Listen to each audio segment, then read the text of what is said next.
Quand quelqu'un dit justement que le vrai problème aujourd'hui, c'est le conspirationnisme, c'est le complotisme, qui englobe tous les autres problèmes. Pour moi, le souci, c'est que tout à l'heure, je vous ai dit, ce qui serait intéressant avec cette affaire, c'est de bouger le discours juridique sur un discours moral et d'éthique.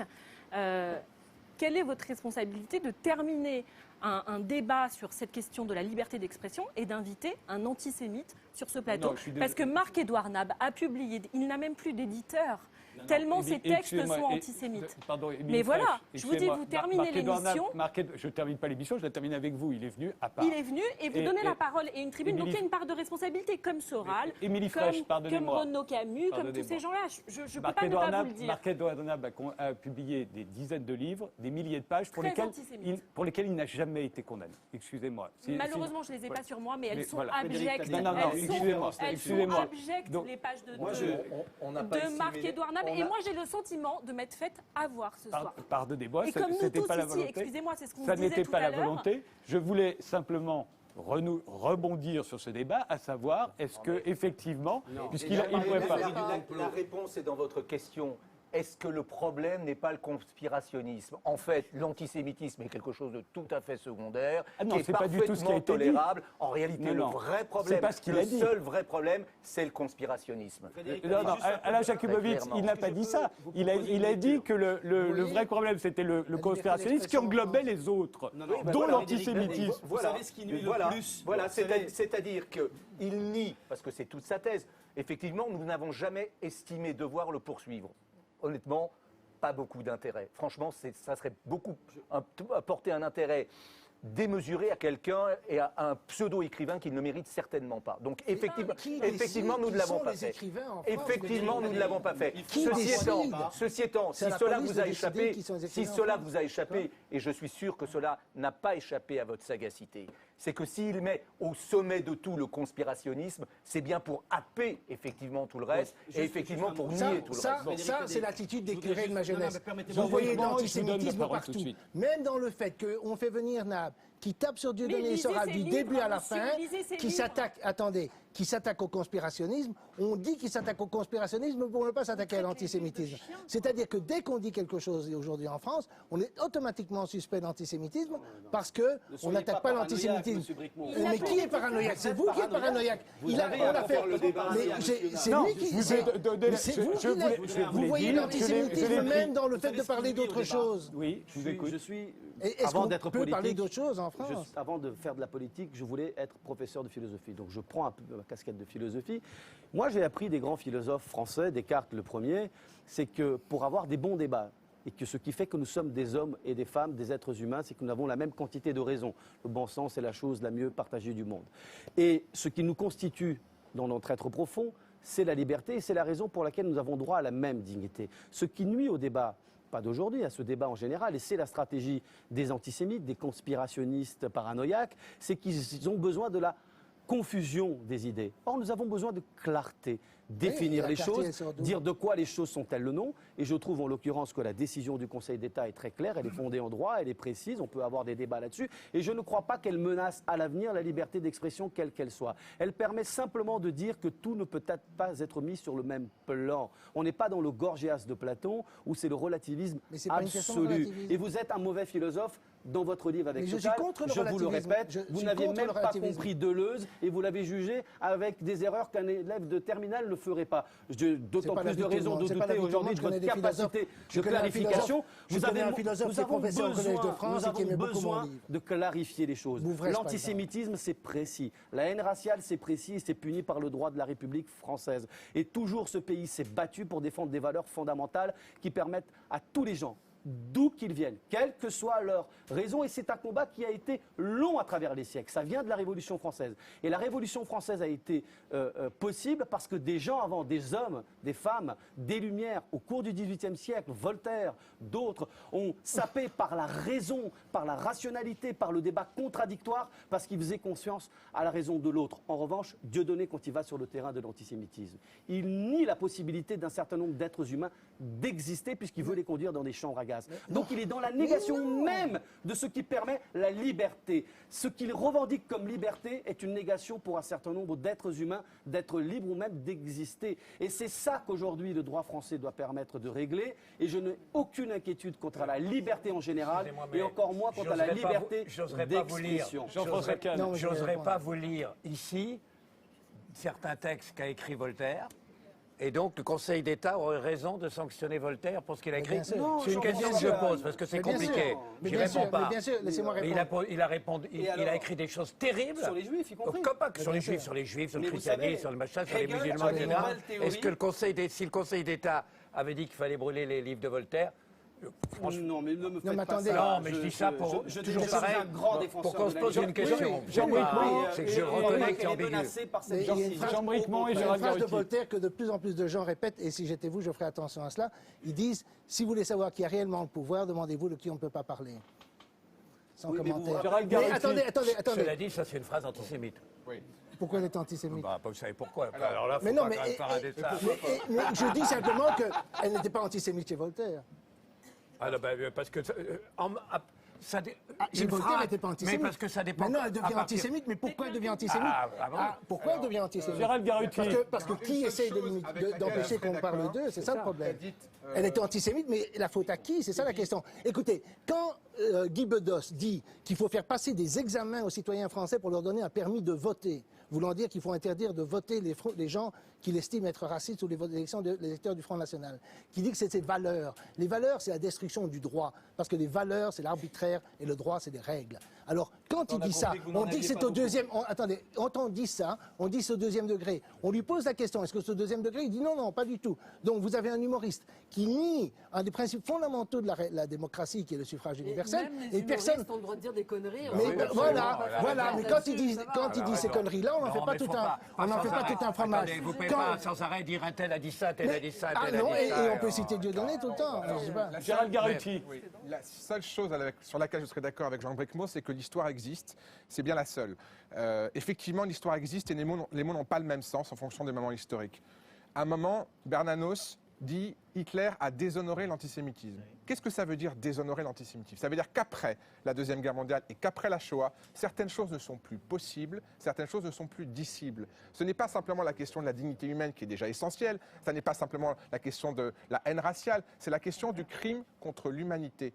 Ce qui est la chose la plus abjecte possible. Donc il ne s'agit pas d'étendre la censure à la critique des églises, puisqu'évidemment l'art, et en particulier le théâtre, qui est un art du présent, est par essence insolent. Il déplace, il dérange. Donc évidemment, il ne s'agit pas de cadrer l'art, de cadrer le théâtre. Je ne suis pas pour la censure au théâtre, jamais de la vie, je ne ferais pas du théâtre si c'était le cas. Je dis simplement que lorsqu'on fait l'éloge d'un crime contre l'humanité, on est sorti du cadre de la démocratie. Et que la démocratie, à un moment, s'est fait dévorer par des ennemis parce qu'elle avait une complaisance vis-à-vis d'eux. Regardez Munich, regardez l'histoire, les extrêmes, les fascistes. Excusez-moi, Jean-François. Non, mais c'est dans le débat, c'est vous. Je vous ai pas parlé d'histoire. Laissez-nous terminer parce qu'on n'a plus beaucoup de temps. C'est pas pour le contredire, là, pour le coup. C'est pour aller dans votre sens. Je dis simplement que les moments historiques font que on ne peut pas faire n'importe quoi à n'importe quel moment. Et en l'occurrence, le spectacle, puisqu'il s'agit bien d'interdire le spectacle de Dieudonné, le mur, et Dieudonné est allé lui-même dans le mur avec son propre mur. Et ce mur-là existe, il se l'est construit avec toutes ces années, pierre après pierre, d'accord? Il a construit sa propre tombe. Donc si Dieudonné n'avait pas cette identité-là, cette identité politique, si ces spectacles n'étaient pas et des spectacles, et je suis en désaccord avec Aurélie Filippetti, avec tous ceux qui disent que ce n'est pas un spectacle, ils connaissent bien mal le théâtre pour dire quelque chose comme cela, c'est un spectacle. C'est pour ça que les gens y vont en masse. Mais c'est aussi, et là ils ont raison, un meeting politique. C'est les deux. C'est le spectacle de la haine.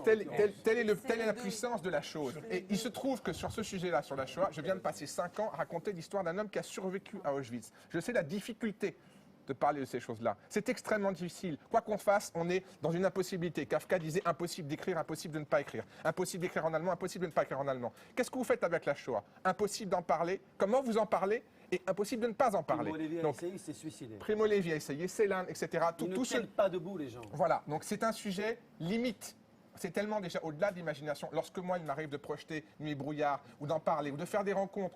Avant d'être en résidence en Seine-et-Marne, ma compagnie était en résidence à Aubervilliers. Je fais venir des gamins de 10-15 ans, marocains, africains, qui me disent « Ah, ça parle des juifs, j'y vais pas ». Je dis « Viens voir le spectacle, on en parle ».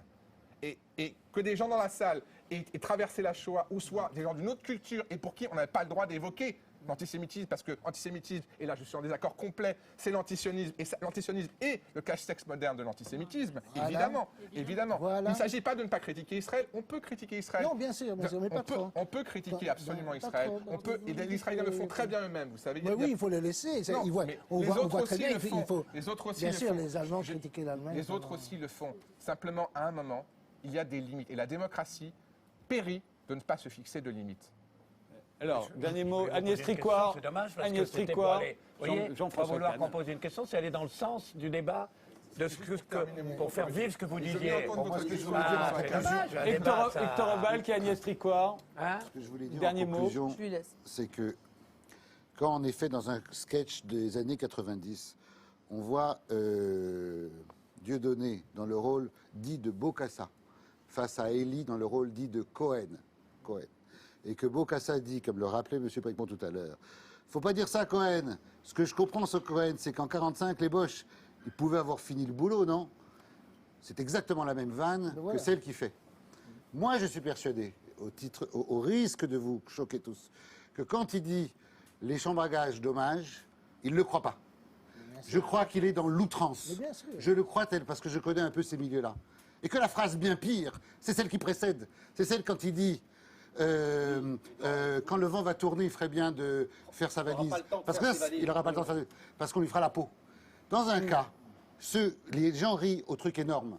Les gens rient au truc énorme parce qu'ils se disent on est dans le délire. Dans le même délire dans lequel, antisémite certes, mais délire quand même. J'insiste sur ce point. Les gens ne sont pas débiles, ils savent où est la mesure du délire, où elle ne l'est pas. Puis après, ils sont ramenés à la réalité grâce aux informations que vous donnez et grâce finalement aux interviews qu'ils donnent entre les spectacles. Mais les spectacles sont en général quand même sous le signe du délire.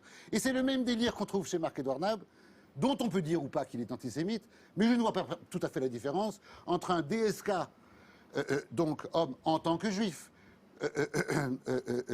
fictionnalisé par Marc-Édouard Nab, habillé en pyjama de déportation et moqué, ou en tous les cas, habillé afin que son épouse soit attirée sexuellement par lui. Il y a donc une chose un peu grotesque dans laquelle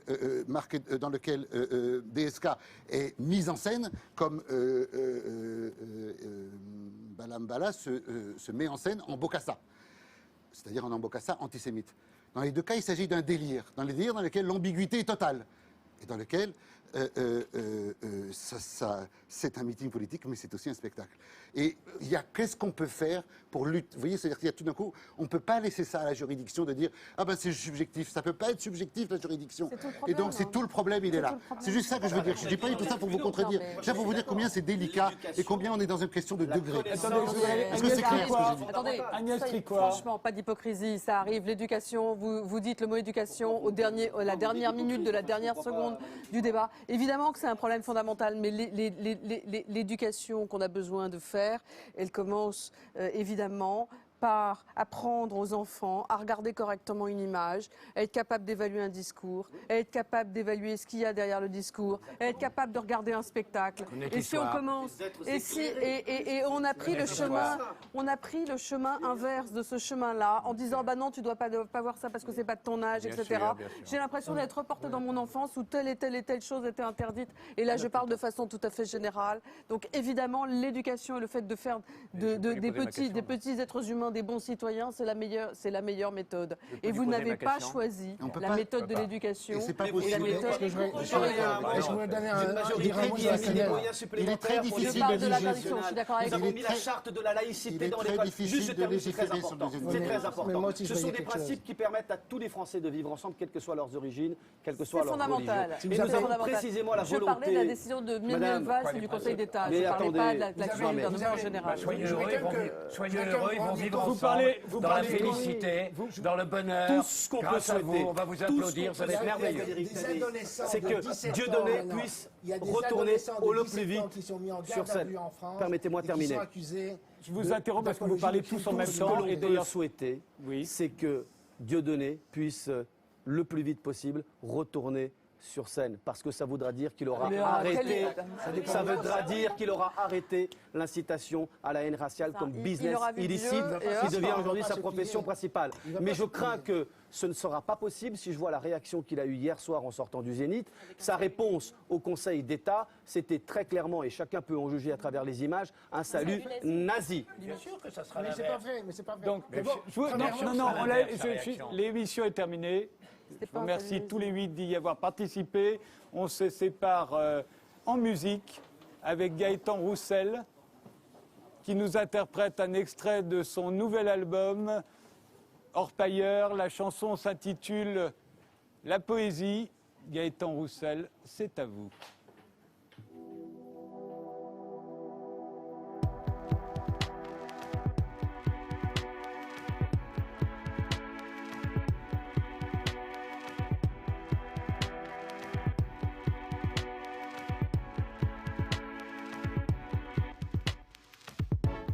Là dans nos yeux, les grandes crues, à quoi tu vois que je ne te vois plus. Là dans nos yeux, tout l'univers, à quoi tu vois que tout va de travers. Là dans nos yeux, pas une suite, à quoi tu vois que tout se précipite. Là dans nos yeux, les grandes crues, à quoi tu vois que en cas d'alerte ou d'incendie, pensez à avoir de la poésie. En cas de clash ou d'inertie, pensez à avoir de la poésie.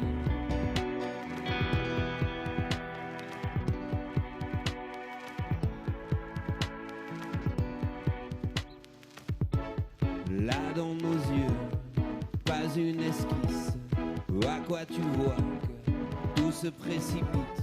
Là dans nos yeux, les grandes crues, à quoi tu vois que en cas d'alerte ou d'incendie, pensez à avoir de la poésie. En cas de clash ou d'inertie, pensez à avoir de la poésie.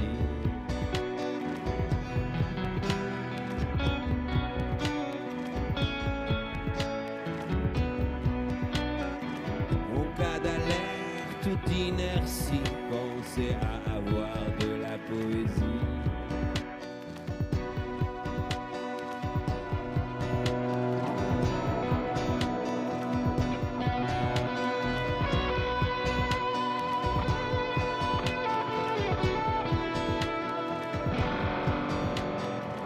En cas d'alerte ou d'incendie, pensez à avoir de la poésie. En cas de clash ou d'inertie, pensez à avoir de la poésie. En cas d'alerte ou d'incendie, pensez à avoir de la poésie. En cas de clash ou d'inertie, pensez à avoir de la poésie.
dès maintenant, pour voir tous les lives de Ce soir ou jamais et réagir à l'émission, rendez-vous sur France2.fr.